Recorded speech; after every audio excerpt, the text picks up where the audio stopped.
आज इस वीडियो में हम नालंदा विश्वविद्यालय के कुछ खास रहस्य को बताएंगे। जानकारी सही लगे तो हमारे चैनल के 1000 सब्सक्राइबर जल्दी पूरे करवाइए ताकि हम लाइव आ सके और वीडियो को शेयर करें।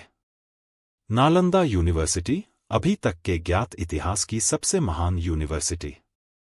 भारत का प्रथम विश्वविद्यालय, इंडियाज़ फर्स्ट यूनिवर्सिटी, नालंदा विश्वविद्यालय। बिहार के नालंदा जिले में बना नालंदा विश्वविद्यालय दुनिया का सबसे प्राचीन विश्वविद्यालय है। इसकी स्थापना 450 ई में हुई थी। आज भले ही भारत शिक्षा के मामले में 191 देशों की लिस्ट में 145वें नंबर पर हो, लेकिन कभी यही भारत दुनिया के लिए ज्ञान का स्रोत हुआ करता था। आज सैकड़ों छात्रों पर केवल एक अध्यापक उपलब्ध होते हैं। वहीं हजारों वर्ष पहले इस विश्वविद्यालय के वैभव के दिनों में इसमें 10,000 से अधिक छात्र और 2,000 शिक्षक शामिल थे, यानी कि केवल 5 छात्रों पर एक अध्यापक। नालंदा में 8 अलग अलग परिसर और 10 मंदिर थे, साथ ही कई अन्य मेडिटेशन हॉल और क्लासरूम थे। यहाँ एक पुस्तकालय 9 मंजिला इमारत में स्थित था, जिसमें 90 लाख पांडुलिपियों सहित लाखों किताबें रखी हुई थीं। यूनिवर्सिटी में सिर्फ भारत ही नहीं बल्कि कोरिया, जापान, चीन, Tibet, Indonesia, Iran, Greece, Mongolia समेत कई दूसरे देशों के स्टूडेंट्स भी पढ़ाई के लिए आते थे। और सबसे हैरान करने वाली बात यह है कि उस दौर में यहाँ literature, astrology, psychology, law, astronomy, science, warfare, इतिहास, मैथ्स, आर्किटेक्चर, भाषा विज्ञान, इकोनॉमिक, मेडिसिन समेत कई विषय पढ़ाए जाते थे। इसका पूरा परिसर एक विशाल दीवार से घिरा हुआ था, जिसमें प्रवेश के लिए एक मुख्य द्वार था। उत्तर से दक्षिण की ओर मठों की कतार थी।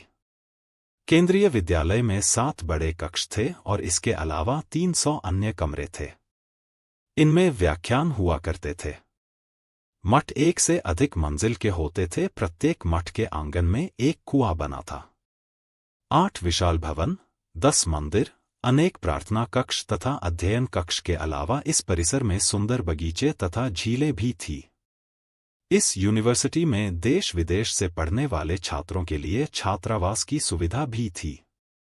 यूनिवर्सिटी में प्रवेश परीक्षा इतनी कठिन होती थी कि केवल विलक्षण प्रतिभाशाली विद्यार्थी ही प्रवेश पा सकते थे। यहाँ आज के विश्वविद्यालयों की तरह छात्रों का अपना संघ होता था। वे स्वयं इसकी व्यवस्था तथा चुनाव करते थे। छात्रों को किसी प्रकार की आर्थिक चिंता न थी। उनके लिए शिक्षा, भोजन, वस्त्र, औषधि और उपचार सभी निःशुल्क थे। राज्य की ओर से विश्वविद्यालय को 200 गांव दान में मिले थे, जिनसे प्राप्त आय और अनाज से उसका खर्च चलता था। लगभग 800 सालों तक अस्तित्व में रहने के बाद इस विश्वविद्यालय को तहस नहस कर दिया। फारसी इतिहासकार मिन्हाजुद्दीन सिराज अपनी किताब तबाकते नासिरी में लिखते हैं कि खिलजी किसी कीमत पर बौद्ध धर्म का प्रचार प्रसार नहीं चाहता था। पहले उसने नालंदा विश्वविद्यालय में इस्लाम की शिक्षा का दबाव डाला, फिर हमला कर दिया। उस बर्बर कार्रवाई में पूरा विश्वविद्यालय तबाह हो गया।